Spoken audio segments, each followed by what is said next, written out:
ಸಂಘರ್ಷ ನಡೆದರೆ ಅದಕ್ಕೆ ಒಂದು ಆಡಳಿತ ಹೇಗೆ ಪ್ರತಿಕ್ರಿಯಿಸಬೇಕು ಎಂಬ ವಿಷಯದಲ್ಲಿ ಪುಟ್ಟ ನೇಪಾಳ ಭಾರತಕ್ಕೆ ಆದರ್ಶವಾಗುವಂತೆ ನಡೆದುಕೊಂಡಿದೆ. ವಾರಗಳ ಹಿಂದೆ ನೇಪಾಳದ ರಾಜಧಾನಿ ಕಾಠ್ಮಾಂಡುವಿನಿಂದ 130 ಕಿಲೋಮೀಟರ್ ದಕ್ಷಿಣದಲ್ಲಿರುವ ಪ್ರಮುಖ ಗಡಿನಗರವಾದ ಬಿರುಗುಂಜಿನಲ್ಲಿ ಮಸೀದಿಯೊಂದನ್ನು ಧ್ವಂಸಗೊಳಿಸಲಾಯಿತು. ಧನುಷಾ ಜಿಲ್ಲೆಯ ಕಮಲಾಪುರ ಸಭೆಯ ಸಕುವಾ ಮಾರಲ್ ಪ್ರದೇಶದಲ್ಲಿ ಉದ್ವಿಗ್ನತೆ ಆರಂಭವಾಯಿತು. ಮಸೀದಿಯನ್ನು ಧ್ವಂಸಗೊಳಿಸಿ ಪವಿತ್ರ ಕುರ್ಆನ್ ಅನ್ನು ಅಪವಿತ್ರಗೊಳಿಸಲಾಯಿತು. ಸಾಮಾಜಿಕ ಮಾಧ್ಯಮಗಳಲ್ಲಿ ಮಾನಹಾನಿಕಾರ ಪೋಸ್ಟರ್ಗಳು ಹಂಚಿಕೊಂಡಿದ್ದವು. ಇದರಿಂದ ವದಂತಿಗಳು ಹುಟ್ಟಿಕೊಂಡವು. ಘರ್ಷಣೆ ಇನ್ನಷ್ಟು ಪ್ರದೇಶಗಳಿಗೆ ಹರಡಿದವು. ಮಸೀದಿ ಧ್ವಂಸದ ಬಳಿಕ ಮುಸ್ಲಿಂ ಸಮುದಾಯ ಪ್ರತಿಭಟನೆ ನಡೆಸಿತು. ಘರ್ಷಣೆಗಳು ನಡೆದವು. ಸಾವು ಸಂಭವಿಸಿತು. ಆದರೆ ಈ ಘರ್ಷಣೆಯ ಸಮಯದಲ್ಲಿ ಅಲ್ಲಿನ ಪ್ರಧಾನಿ ಬಾಲೇಂದ್ರ ಶಾ ಅವರ ಸರ್ಕಾರ ನಡೆಕೊಂಡಿರುವ ರೀತಿ ಭಾರೀ ಮೆಚ್ಚುಗೆಗೆ ಪಾತ್ರವಾಗಿದೆ. ಮಾತ್ರ ಅಲ್ಲ, ಇಂತಹ ಗಲಭೆಯ ವೇಳೆ ಮೋದಿ ನೇತೃತ್ವದ ಸರ್ಕಾರ ಹೇಗೆಲ್ಲ ನಡ್ಕೊಂಡಿದೆ ಎಂಬ ಚರ್ಚೆಗೂ ಇದು ಕಾರಣವಾಗಿದೆ. ನೇಪಾಳದಲ್ಲಿ 81% ಹಿಂದೂಗಳಿದ್ದಾರೆ. ಮುಸ್ಲಿಮರು ಬರೇ 5% ಮಾತ್ರವೇ ಇದ್ದಾರೆ. ಚುನಾವಣೆಯ ದೃಷ್ಟಿಯಿಂದ ಮುಸ್ಲಿಮರು ಯಾವ ಕಾರಣಕ್ಕೂ ಮುಖ್ಯರೇ ಅಲ್ಲ. ಇವರದ್ದು ತೀರ ಚಿಕ್ಕ ಜನಸಂಖ್ಯೆ. ಮುಸ್ಲಿಮರು ಹೆಚ್ಚಾಗಿ ದಕ್ಷಿಣದ ತರೈಗಡಿ ಜಿಲ್ಲೆಯಲ್ಲಿ ಕೇಂದ್ರೀಕೃತವಾಗಿದ್ದಾರೆ. ಬಲೇನ್ ಶಾ ಅವರ ಸರ್ಕಾರ ಮುಸ್ಲಿಮರನ್ನು ಪರಿಗಣಿಸಬೇಕಾಗಿಯೇ ಇರಲಿಲ್ಲ. ಅವರ ನೋವುಗಳಿಗೆ ಸ್ಪಂದನೆ ನೀಡಬೇಕಾಗಿರಲಿಲ್ಲ. ಹೇಗಿದ್ದರೂ ಹಿಂದೂಗಳ ಮತವೇ ನಿರ್ಣಾಯಕ ಆಗಿರುವುದರಿಂದ ಹಿಂದೂಗಳ ಓಲೈಕೆ ಮಾಡಿದ್ದರೆ ಸಾಕಿತ್ತು. ಆದರೆ 2025ರ ಜೆನ್ಜಿ ಪ್ರತಿಭಟನೆಯ ಬಳಿಕ ಅಧಿಕಾರಕ್ಕೆ ಬಂದ ಬಾಲೇನ್ ಶಾ ಅವರ ಸರ್ಕಾರ ಹೀಗೆ ನೋಡ್ಕೊಳ್ಳೇ ಇಲ್ಲ. ಗೃಹ ಸಚಿವ ಸುಡಾನ್ ಗುರುಂಗ್ ಅವರು ಸುನ್ಸಾರಿ ಎಂಬ ಪ್ರದೇಶದಲ್ಲಿ ಘರ್ಷಣೆ ಮತ್ತು ಗೋಳಿಬಾರಿನಿಂದಾಗಿ ಸಾವನ್ನಪ್ಪಿದವರ ಕುಟುಂಬಗಳನ್ನು ಭೇಟಿಯಾದರು.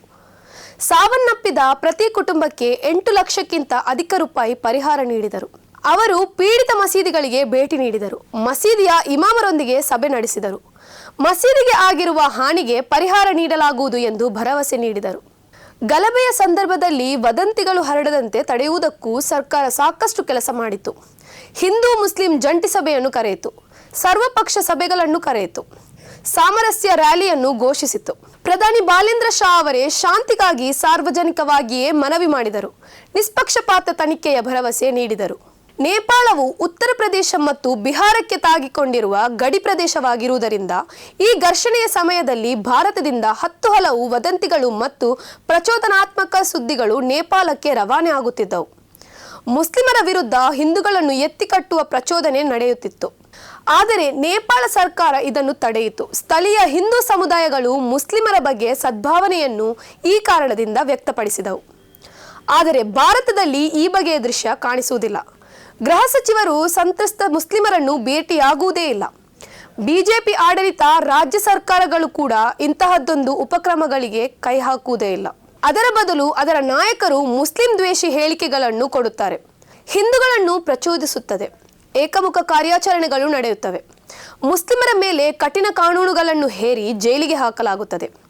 ಈ ವಿಷಯದಲ್ಲಿ ನೇಪಾಳ ಮಾದರಿಯಾಗಿ ವರ್ತಿಸಿದೆ.